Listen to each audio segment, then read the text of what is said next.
Another project I've been working on. It's got an Ej22 Subaru engine in it.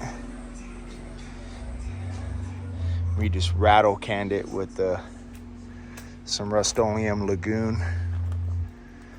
But yeah, it's pretty cool. Building it for more of my wife, and she wants something she can play around with and take off road. You know, we even got the little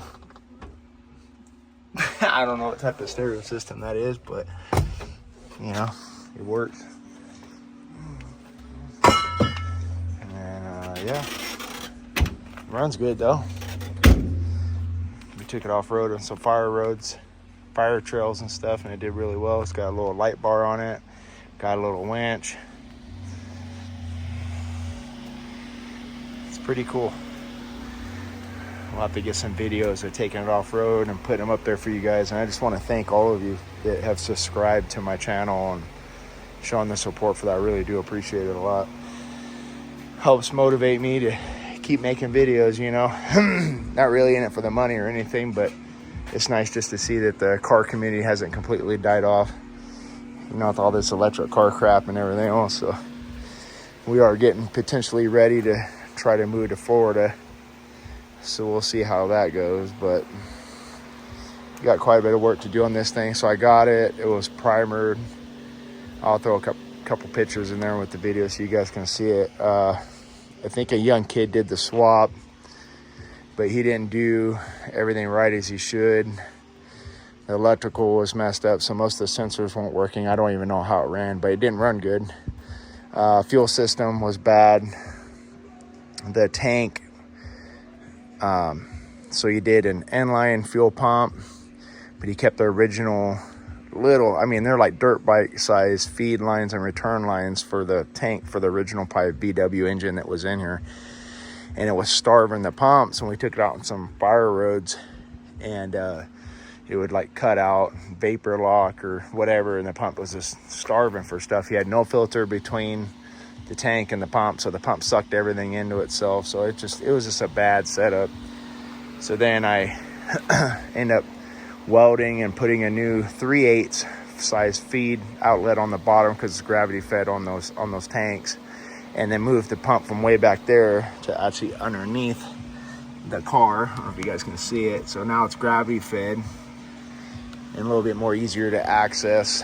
Also increased the size of the return line. I used the original feed line, which was about twice the size of the return line, and routed out on there because that was building pressure, trying to, you know, push the fuel into the tank, and it shouldn't be doing that. So again, a lot of work on that. What else can I say? Brake lights, tail lights, none of that stuff worked. So I had to replace the arm in here, the blinker arm on it, and do that electrical. Wasn't getting power to the map sensor. And on these Ej22 engines, they have a sensor that reads the temperature of the fuel to help with fuel management.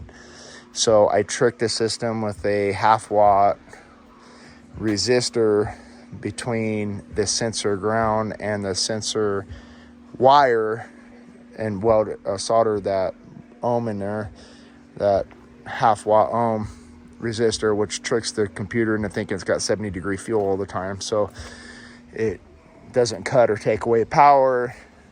And I got rid of like everything when it comes down to a lot of the code problems. A lot of the wires that he had when he did the swap, they weren't soldered. Shock wasn't attached to the suspension. It had no exhaust system on it, which in itself was also bad.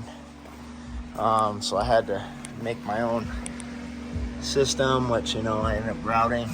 Let's see if you guys can sort of see it, but routed them together in a way. I wanted to route them out or do like a stinger, but there's just too much plastic and other stuff that's involved in it. So then, you know, I routed it right here.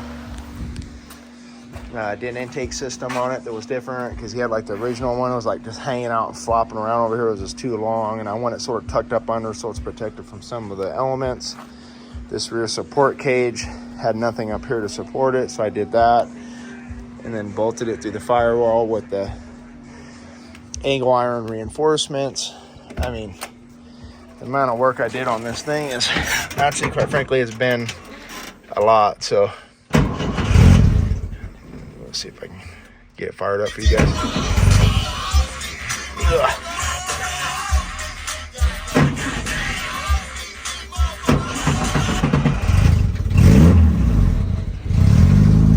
So yeah, it runs pretty good. Pretty happy with it. It's cold right now, so anyway.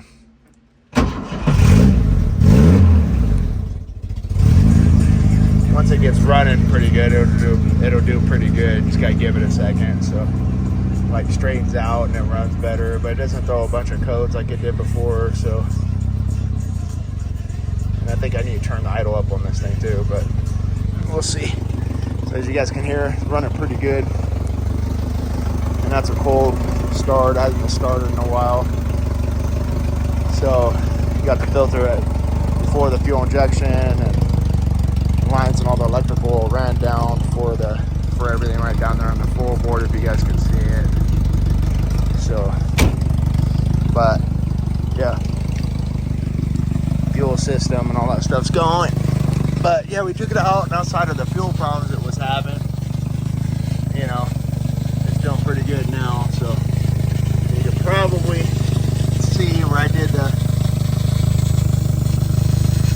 maybe see it, but yeah, you can see the 3/8 size, but pretty good. I built an actual in-tank system for it, but the problem is that the tank's not flat and it's got a bunch of divots and stuff, so I was afraid I was going to have problems where it leaked, and I just didn't want to do that. So you guys can hear it almost sounds like a BW is what's funny about it. It don't even sound like it's got a Subaru engine in it, but but it does good. It does good though. It's fun, and like I said, that engine makes probably about, I'd say at least twice the power or more than the original VW engine. It's still got some small bugs that need to be worked out of it, but not much. Does really good off-road, really good off-road. Very impressed for not being a full drive system. It's very impressive. So does not have a bus transmission though, like it should have in it. It needs a bus transmission. It still has a bug transmission in it, so you got to be sort of careful with it so you don't grenade the transmission. But so far so good, so let's see how it works out. And again, thank you guys for watching my stuff. I'll keep making more videos where I can and start doing some fun stuff and throwing it in there. Thank you, and have a great day, and that's it. We'll keep working on them projects.